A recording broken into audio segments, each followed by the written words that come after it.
Γεια σας από το κανάλι μου MVVB Gamer και κάνω ένα ακόμα βιντεάκι ενημέρωσης για να σας πω ότι υπήρξαν κάποια μικροπροβλήματα με το καινούριο κανάλι, οπότε θα συνεχίσω να κάνω βιντεάκια στο MVVB Gamer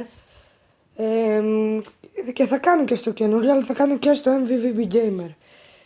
Επίσης θέλω να ξέρετε ότι έχω φτιάξει ένα καινούριο intro, το οποίο όμως δεν λέει το ίδιο όνομα με αυτό που λέει στο κανάλι, λέει MVVI Gamer το κανάλι μου.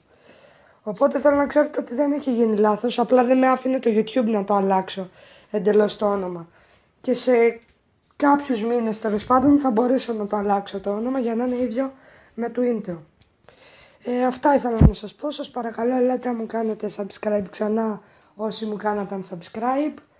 Μέχρι την επόμενη φορά, γεια σας!